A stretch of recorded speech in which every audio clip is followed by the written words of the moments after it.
ശ്രീ രാധാകൃഷ്ണനാണ്, കുട്ടനാട് എന്നാണ് വിളിക്കുന്നത്. ശ്രീ രാധാകൃഷ്ണൻ, താങ്കൾ ഈ സംവാദത്തിൽ അല്ലെങ്കിൽ ഈ വിവാദത്തിൽ ഏത് പക്ഷത്താണ് നിൽക്കുന്നത്? സാറേ, ഒരു പക്ഷം പിടിക്കാനില്ല എന്ന് ആദ്യമായിട്ടൊരു ഹർത്താലിനെ അനുകൂലിക്കണമെന്ന് തോന്നിയൊരു ദിവസമാണ് ഇന്ന്. ഒരു ഹർത്താൽ നടക്കണം എന്നുള്ളത് മറ്റൊന്നും കൊണ്ടല്ല. ഈ ലോകത്തെ മാർജിനലൈസ്ഡ് ആയിട്ടുള്ള കുറച്ച് ആൾക്കാരുണ്ട്. അവർക്ക് അവരുടെ വോയിസ് മറ്റുള്ളവർ അംഗീകരിക്കുന്നു എന്ന് തോന്നേണ്ട ഒരു കാര്യമാണിത്. അത് തന്നെ ആ മരണവുമായിട്ട് ബന്ധപ്പെട്ട കാര്യങ്ങൾ ആത്മഹത്യയാണോ കൊലപാതകമാണോ എന്നുള്ളതൊക്കെ ഒരു നിയമം തീരുമാനിക്കേണ്ടതാണ്. പക്ഷെ ഒരു സാധാരണപ്പെട്ട ആൾക്കാർ ഒരു പാർട്ടിയുടെ ലേബൽ ഇല്ലാതെ ഒരു ഹർത്താൽ ആഹ്വാനം ചെയ്തു. ഇപ്പം മുമ്പേ വിളിച്ച ആൾക്കാരൊക്കെ പറയുന്ന കണക്ക് എക്സാം ഉണ്ടായിരുന്നു, അതുണ്ടായിരുന്നു എന്ന് പറഞ്ഞത് അടിയന്തരമായ ആശുപത്രി കാര്യം ഒഴിച്ച് അടിയന്തരമായ ആശുപത്രിക്ക് ആരോഗ്യ പ്രശ്നം ഉണ്ടാകുന്നത് നമ്മൾ മുന്നോട്ട് തീരുമാനിച്ചിട്ടുണ്ടല്ലോ. അല്ലാതുള്ള ഈ എക്സാമും കാര്യങ്ങളും ഉള്ളവരൊക്കെ അവർക്ക് ആത്മാർത്ഥമായിട്ട് അവരുടെ എക്സാം ഒക്കെ അറ്റൻഡ് ചെയ്യണമെന്നുണ്ടെങ്കിൽ അവർ ഇത് ഒരു ദിവസം കൊണ്ട് പെട്ടെന്ന് പൊട്ടിപ്പുറപ്പെട്ടൊരു കാര്യമല്ലല്ലോ. പിന്നെ ഇവിടെ ഈ പാവപ്പെട്ട ആൾക്കാർ ജീവിച്ചിരിക്കുന്നുണ്ട്. അവര് റിസർവേഷൻ ഉണ്ട്, അവര് ഉയർച്ചയിലൊക്കെ പോയെന്നൊക്കെ പറയുമ്പോഴും അവരുടെ ശബ്ദവും ഈ നാട്ടിൽ കേൾക്കണം. ഇവിടെ 2% പോലും വോട്ടില്ലാത്ത ആൾക്കാർ ഇവിടെ ഹർത്താൽ നടത്തുന്നുണ്ട്, വിജയിപ്പിച്ചുകൊണ്ട് ഇഷ്ടം പോലെ അക്രമങ്ങളും നടത്തിയിട്ടുണ്ട്. എല്ലാ രാഷ്ട്രീയ പാർട്ടികളും നടത്തിയിട്ടുണ്ട്. ഇതൊരു ദളിത് സംഘടന ഒരു കാര്യം നടത്തി. ആ കാര്യത്തിൽ സത്യസന്ധമായിട്ട് അതിനെ അനുകൂലിച്ചുകൊണ്ട് ഹലോ സാറേ, കേൾക്കുന്നുണ്ടോ? കേൾക്കുന്നുണ്ട്, താങ്കൾ പറഞ്ഞോളൂ.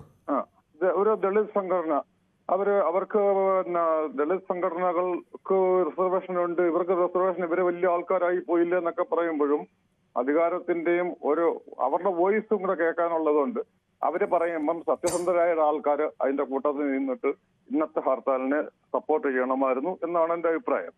അതല്ലാതെ ഈ അക്രമം നടന്നു, അത് നടന്നു, ഇത് നടന്നു എന്ന് പറഞ്ഞാൽ ഇതിനകത്ത് ശ്രീ രാധാകൃഷ്ണൻ, ആളുകൾ ചൂണ്ടിക്കാണിക്കുന്നത് ഇന്നലെ വാഹനം തടയില്ല എന്ന് ഉറപ്പിച്ച് ഹർത്താൽ ആഹ്വാനം ചെയ്തവർ പറഞ്ഞു.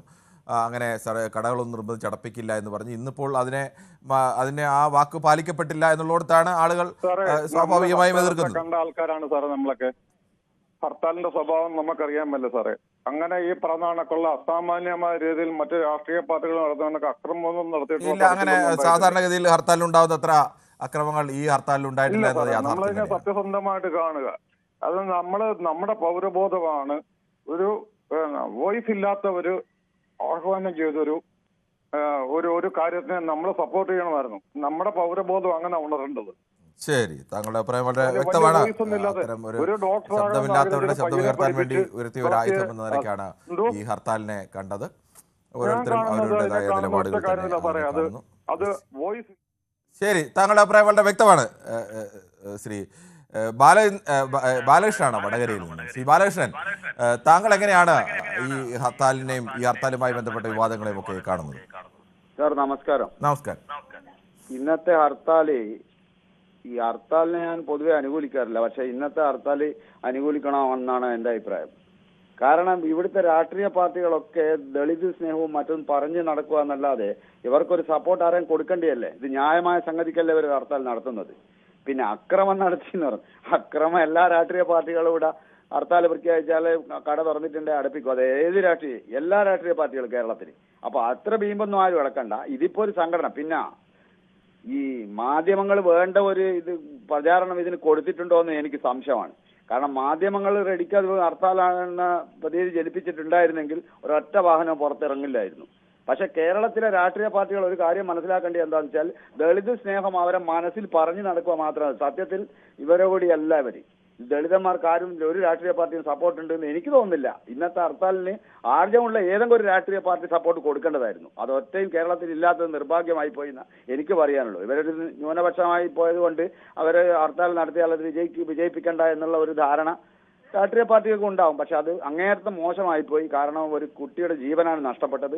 അവരുടെ വികാരം, അവരെ ആക്രമിച്ചിട്ടുണ്ടെങ്കിൽ അവരുടെ വികാരമാണ്. അതിലൊന്നും ആരും ശോഭിച്ചിട്ട് കാര്യമില്ല. ആ ശോഭമൊക്കെ ഇവിടുത്തെ രാഷ്ട്രീയ പാർട്ടികളോട് കാണിക്കുക.